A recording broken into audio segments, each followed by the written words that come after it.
মনে হয় নেতা টেতা হওয়ার ইচ্ছা হয়েছিল। এমনিতে তো কেউ পাত্তা টাত্তা দেয় না সেরকম। তো দেখলাম পাবলিকের তাড়া খেয়ে তাড়াতাড়ি করে হাঁটতে হাঁটতে মাথায় ছাতা দিয়ে এই সংবাদ মাধ্যমকে যাতে ফেস করতে না হয় তাড়াতাড়ি করে হেঁটে হেঁটে দেখলাম গাড়িতে উঠে গেল। তা বলি, ও তো নিজেই ধর্ষণের আসামি, বালুরঘাটে ধর্ষণ কাণ্ডে ফেঁসে আছে, তা ও কিনা গেছে আবার ধর্ষণের বিচার করতে। মানে ভাবুন আপনারাই, মানে ওর কি লাজ লজ্জা বলতে কিছু নেই। এই কদিন আগে অভিষেক বন্দ্যোপাধ্যায়কে নিয়ে বলছিল, কে অভিষেক, যে কিছুদিন আগে চোর পিটুনি খেয়েছিল, এরম করে বলছিল। তা তুই তো আজকে ওখানে পাবলিকের তাড়া খেয়ে চলে আসতে বাধ্য হলি, একটা কোনো রকম একটা বাইর দিতেও তো তোকে দেখলাম না। আচ্ছা, পাশাপাশি বলি সায়নী ঘোষকে, এ তো আরও বড় নির্লজ্জ, মানে নির্লজ্জের টপে আছে। মানে এত কাণ্ড কারখানা করে মমতা ব্যানার্জির সাথে এই জঘন্যতম ঘৃণ্য কাজ করে আবার ওই বারুইপুরে গেছে নেত্রী হতে, নেত্রী তো হওয়া হলো না।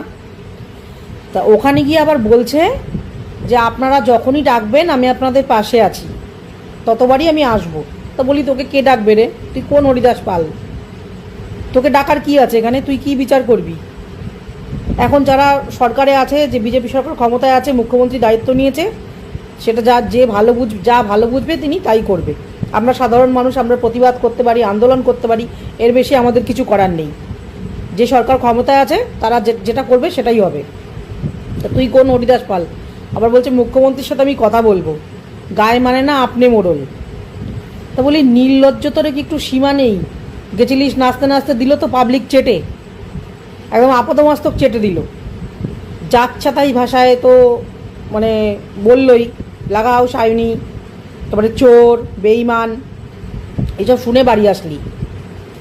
তো বিষয়টা হচ্ছে বন্ধুরা, আমার মনে হয় এরা কিন্তু ভালো মতনই জানে যে ওখানে গেলে এরা যা, মানে এদের প্রিভিয়াস যা রেকর্ড, এরা কিছুদিন আগেই যা করে এসছে মমতা ব্যানার্জির সাথে, তার দলের সাথে, তো পাবলিক এদেরকে ভালো মনে নেবে না, কখনোই নেবে না। এরা জনরোষের সম্মুখীন এদের হতেই হবে, জনরোষে এরা পড়বেই। তাও জেনে শুনেও এরা গেছে। আমার নিজস্ব যেটা ধারণা হচ্ছে, আমার মনে হয় এরা গেছে একটাই কারণে, যে তাদের মার্কেট ভ্যালুটা দেখার জন্য। তাদের এখন বাজার দর কীরকম, পাবলিক তাদেরকে কতটা ভালো মনে অ্যাকসেপ্ট করছে নাকি করছে না। যদি ভালো মনে মেনে নিল তো ভালো, আর যদি ভালো মনে মেনে না নেয় তাহলে এরা ভাববে আমাদের রাজনৈতিক কেরিয়ার শেষ। সেটা একটু বাজিয়ে দেখার জন্যই মনে হয় গিয়েছিল, যে সাধারণ মানুষের কাছে এদের কতটা গ্রহণযোগ্যতা আছে। তা গিয়ে তো সেটা ভালো মতন প্রমাণ হয়ে গেল।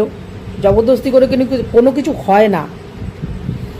এরা কেন বুঝতে চাইছে না যে যেই জায়গাটা মানুষের মনের মধ্যে তৈরি হয়ে রয়েছে মমতা ব্যানার্জির জন্য, সেই জায়গাটা এরা কোনো দিনই পাবে না, হাজার চেষ্টা করলেও এরা পাবে না।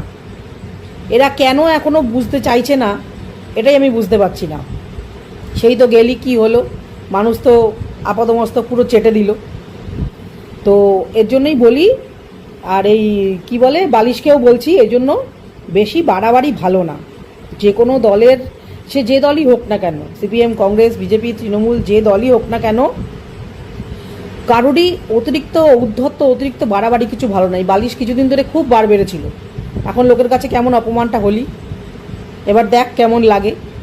ওই জন্য এই যে চারজনদের ধরা পড়লো, চারজন না তো তিনজন, আর একজনকে শুনেছি পাবলিক নাকি গণপিটুনি দিয়ে মেরে ফেলেছে। তাহলে আপনারাই ভাবুন বন্ধুরা, এমএলএ, এমপি, বিধায়ক বলুন, নেতা মন্ত্রী বলুন, এমনকি আদালত পর্যন্ত পাবলিকের কাছে হার মানতে বাধ্য হয়। পাবলিকের মার দুনিয়ার বার, মানে যেটা বলে বাংলা মার দিয়ে একজন আসামিকে তার গণপিটুনি দিয়ে মেরে ফেলল। তাহলে এর জন্যই বলছি, মানুষের যখন সীমা ক্রস করে যায় না ধৈর্যের, তখন মানুষ কোনো আইন, আদালত, কোনো কিছু, প্রশাসন কোনো কিছুর ধার ধারে না।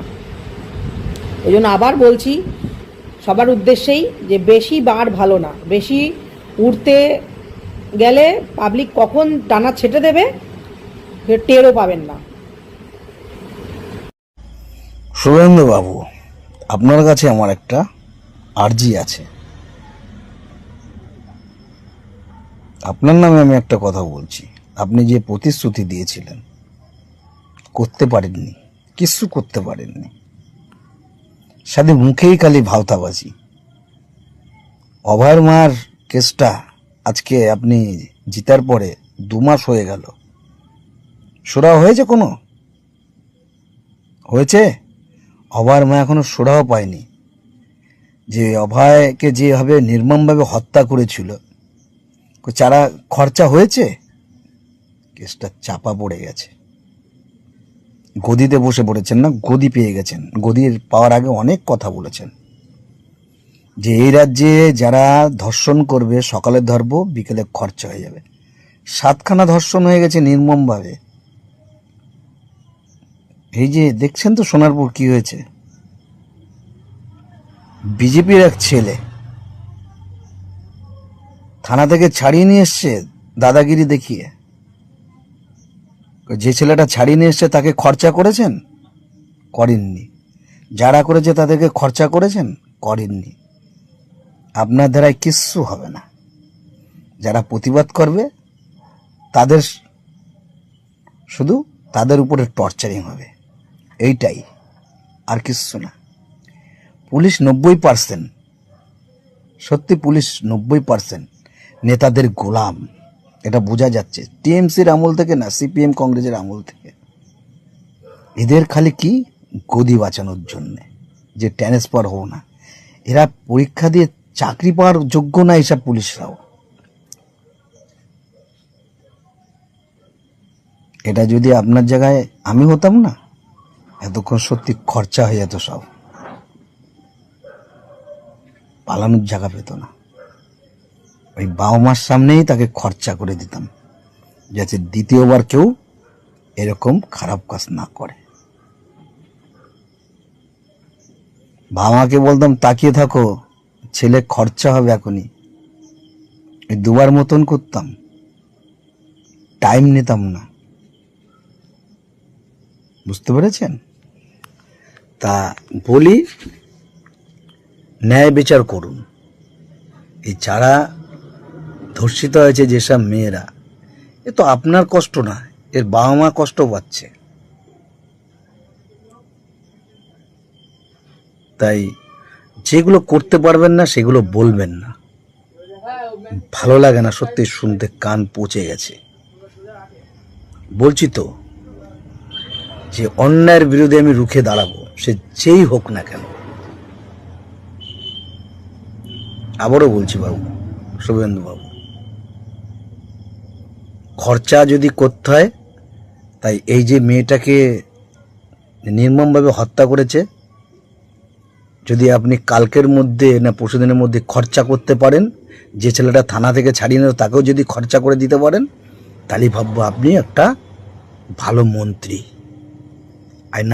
আর যদি না করেন, ভাববো ডুপ্লিকেট, আপনার মধ্যেও ডুপ্লিকেট। আর জেলে লাভ নেই, অনেক জ্বেলেছ। মোমবাতি আর জেলে লাভ নেই, আর আইন করে লাভ নেই। আইন যা করেছে আইন ভুলে যাও। আইন করবে না, একদম একদম আইন করবে না। তো আইন করতে করতে অনেক সময় লেট হয়ে যাবে, তাতে ধর্ষণকারী রোকা যাবে না। মেয়েদের যে ধর্ষণ হচ্ছে রোকা যাবে না, তার থেকে জনগণ সঙ্গে সঙ্গে